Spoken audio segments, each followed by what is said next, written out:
Number 10. Anxiety isn't just fear. You probably think anxiety is just fear with extra Wi-Fi, like being scared of a tiger, but the tiger is invisible, late on rent, and also judging your outfit. But anxiety is not just fear turned up to 11. Fear is your body reacting to an immediate threat. Spider, car crash, someone asking you to say a fun fact about yourself in a work meeting. Anxiety, on the other hand, is your body rehearsing fear for things that might happen.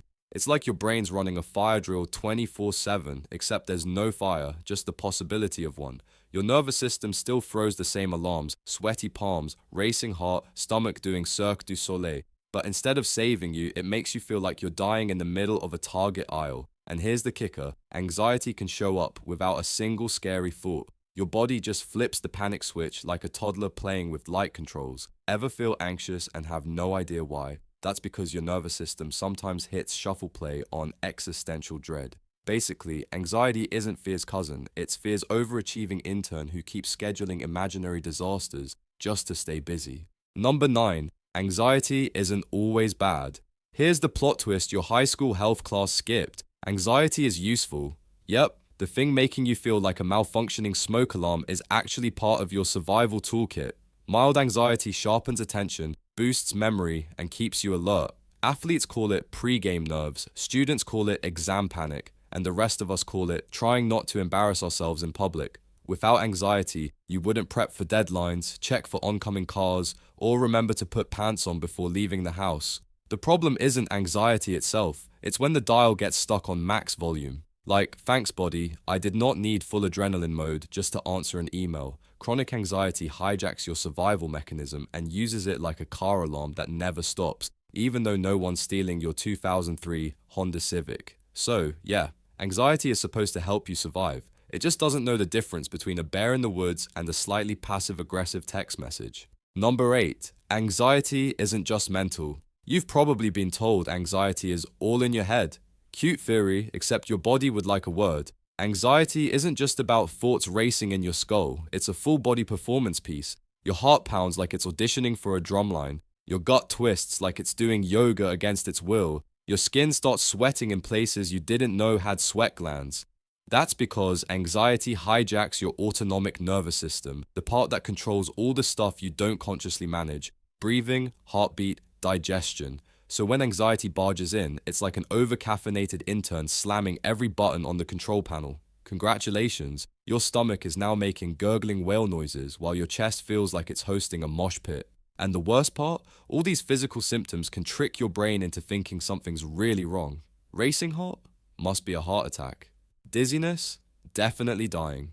Cue more anxiety. It's a feedback loop where your body freaks out because your mind freaked out, and then your mind freaks out because your body freaked out.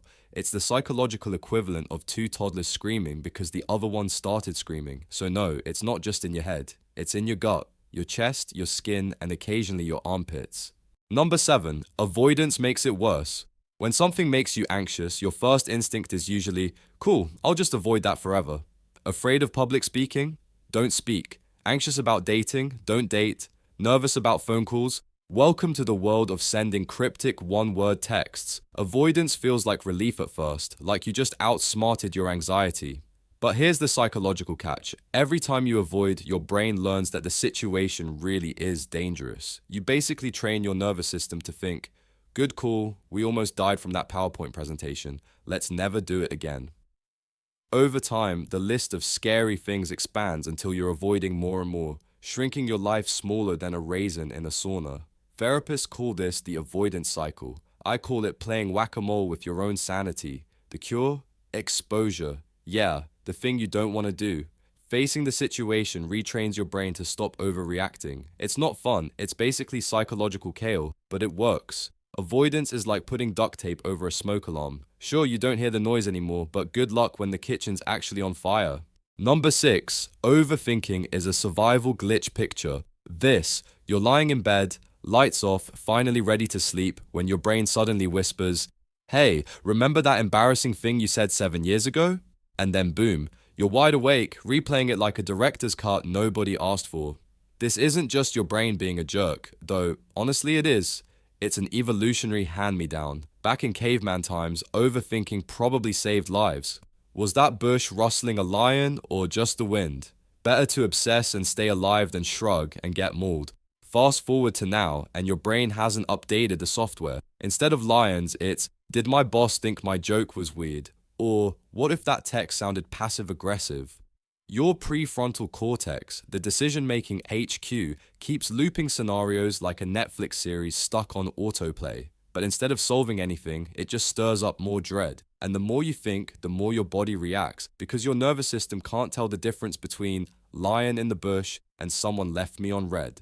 So overthinking isn't proof that you're broken, it's proof your survival programming is outdated. Basically, you've got a hyperactive smoke detector that can't tell the difference between a campfire and a candle. And no, your brain does not offer refunds. Number 5, safety behaviors backfire.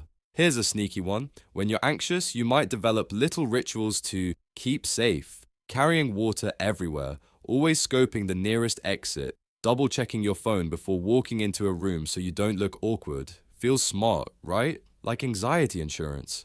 Except psychologists call these safety behaviors, and they're actually gasoline on the fire, because every time you lean on one, you're teaching your brain, yep, I couldn't have survived without that bottle of water, or yep, the only reason I didn't faint was because I stared at the exit door. Instead of calming you, it reinforces the idea that you're fragile. It's like insisting you need floaties every time you take a shower. Sure, technically you stayed afloat, but the shower was never trying to drown you in the first place. The tough truth? Ditching safety behaviors is part of recovery. You learn that you can handle the panic, sweaty palms, and all, which is terrifying at first, but also the only way to break free. Otherwise, you'll be the adult who panics when you forget your emotional support water bottle at home. Number 4, anxiety is always bad. You've probably been told anxiety is your enemy, like it's some evil inner goblin whose only mission is to make you sweat through your shirt during presentations. But here's the twist. Anxiety isn't always a villain. In small doses, it's basically your body's built-in caffeine shot. Think about it. Before an exam, your anxiety makes you study harder. Before a big game, it sharpens your focus. Before asking someone out, it gives you just enough adrenaline so you don't mumble like a malfunctioning robot. This is what psychologists call the Yerkes-Dodson law. Fancy talk for a little anxiety boosts performance, too much makes you a mess. The problem is when anxiety refuses to leave after the party's over. Imagine a smoke alarm that keeps blaring even when the toast isn't burning. Instead of helping, it hijacks your brain, turning you into a shaky, heart-racing mess for no reason at all. But here's the thing, without anxiety, you'd probably be boring, or worse, reckless. No fear before crossing traffic, no nerves about deadlines, no care about saying you too when the waiter says, enjoy your meal. Pure chaos. So anxiety isn't all bad, it's just that your brain keeps serving family-sized portions when you only ordered a snack. Number 3, your body thinks it's dying. Ever had a panic attack? Then you know the drill. Racing heart, short breath, chest tightness, and that delightful thought of, well, guess this is how I die. Except, you're not. What's happening is your nervous system hitting the emergency alarm without an actual emergency. Your brain detects danger, flips on the fight or flight system, and your body gears up like you're about to wrestle a bear. Heart pumping? That's just your body shoving oxygen to your muscles. Shortness of breath? That's prep for sprinting away, shaky hands, adrenaline overload. The irony? All these reactions are designed to save your life, but without a real threat, they just feel like death. And here's the kicker. Your body can't have a full-blown panic attack forever. It maxes out, usually within 10 to 20 minutes. You're not dying. You're basically riding a roller coaster that your brain built out of thin air. So the next time it happens, remember, your body isn't betraying you. It's just auditioning for an action movie you never signed up for.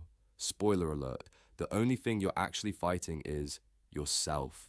Number 2, avoidance makes it worse.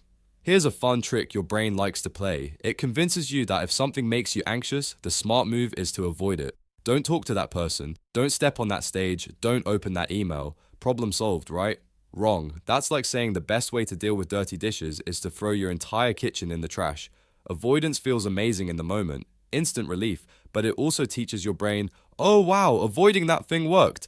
Let's do it again. And again. And again. Before you know it, the list of things you avoid grows like mold in a forgotten lunchbox. Pretty soon, you're not just dodging spiders, You're dodging job opportunities, relationships, and the terrifying act of answering your phone. Psychologists call this the anxiety avoidance cycle. The more you dodge, the scarier things become. It's like feeding a monster that gets bigger every time you run away. The only way to shrink it, do the opposite. Face the stuff, step into the discomfort. Exposure therapy exists for this exact reason, slowly teaching your brain that no, giving a presentation will not cause the floor to swallow you whole. So avoidance doesn't solve anxiety, it basically pays it rent to stay forever.